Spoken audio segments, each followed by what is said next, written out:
साथियों, विकसित भारत के निर्माण में युवाओं का रोल बहुत बड़ा है। युवा मन जब एकजुट होकर देश की आगे की यात्रा के लिए मंथन करते हैं, चिंतन करते हैं, तो निश्चित रूप से इसके ठोस रास्ते निकलते हैं। आप जानते हैं, 12 जनवरी को स्वामी विवेकानंद जी की जयंती पर देश युवा दिवस मनाता है। अगले साल स्वामी विवेकानंद जी की 162वीं जयंती है। इस बार इसे बहुत खास तरीके से मनाया जाएगा। इस अवसर पर 11-12 जनवरी को दिल्ली के भारत मंडपम में युवा विचारों का महाकुंभ होने जा रहा है और इस पहल का नाम है विकसित Bharat young leaders dialogue. Bharat भर से करोड़ों युवा इसमें भाग लेंगे। गांव, ब्लॉक, जिले, राज्य और वहां से निकलकर के चुने हुए ऐसे 2000 युवा भारत मंडपम में विकसित भारत यंग लीडर्स डायलॉग के लिए जुटेंगे। आपको याद होगा, मैंने लाल किले की प्राचीर से ऐसे युवाओं से राजनीति में आने का आह्वान किया है जिनके परिवार का कोई भी व्यक्ति और पूरे परिवार का पॉलिटिकल बैकग्राउंड नहीं है।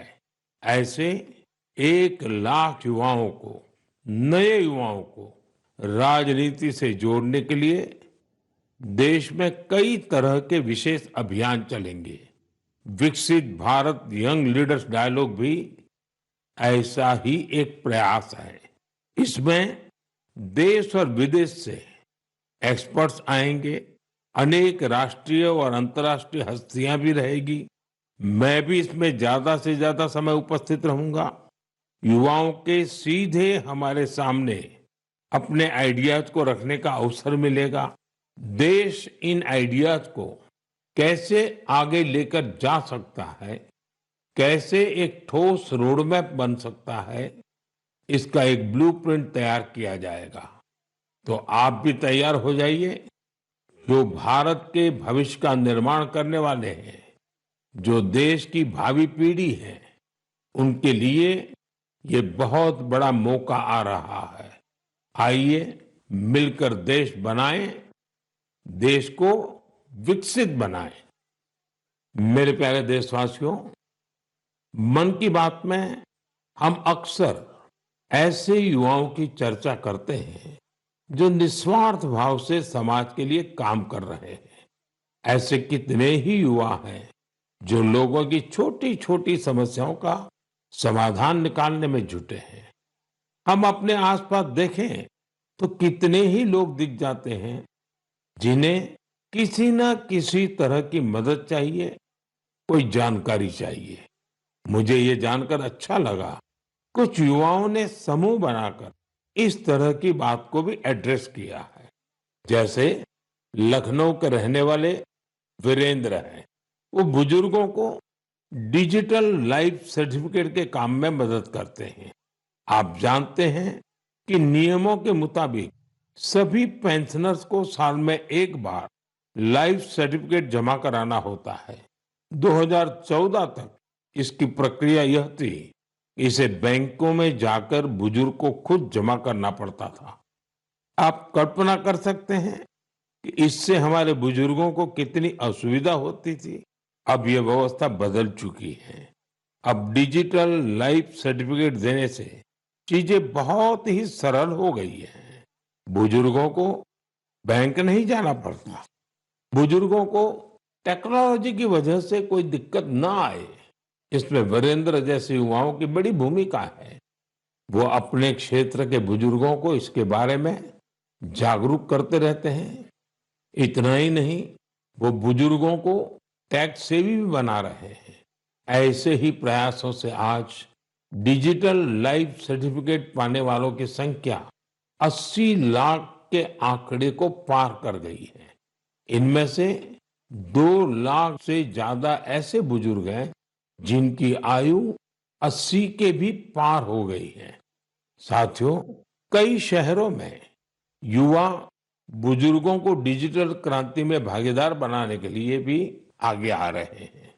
भोपाल के महेश ने अपने मोहल्ले के कई बुजुर्गों को मोबाइल के माध्यम से पेमेंट करना सिखाया है। इन बुजुर्गों के पास स्मार्टफोन तो था, लेकिन उसका सही उपयोग बताने वाला कोई नहीं था। बुजुर्गों को डिजिटल अरेस्ट के खतरे से बचाने के लिए भी युवा आगे आए हैं।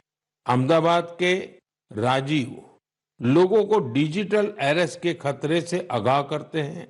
मैंने मन की बात के पिछले एपिसोड में डिजिटल अरेस्ट की चर्चा की थी। इस तरह के अपराध के सबसे ज्यादा शिकार बुजुर्ग ही बनते हैं। ऐसे में हमारा दायित्व है कि हम उन्हें जागरूक बनाएं और साइबर फ्रॉड से बचने में मदद करें। हमें बार बार लोगों को समझाना होगा कि डिजिटल अरेस्ट नाम का सरकार में कोई भी प्रावधान नहीं है। ये सरासर झूठ, लोगों को फंसाने का एक षड्यंत्र है। मुझे खुशी है कि हमारे युवा साथी इस काम में पूरी संवेदनशीलता से हिस्सा ले रहे हैं और दूसरों को भी प्रेरित कर रहे हैं। मेरे प्यारे देशवासियों, आजकल बच्चों की पढ़ाई को लेकर कई तरह के प्रयोग हो रहे हैं।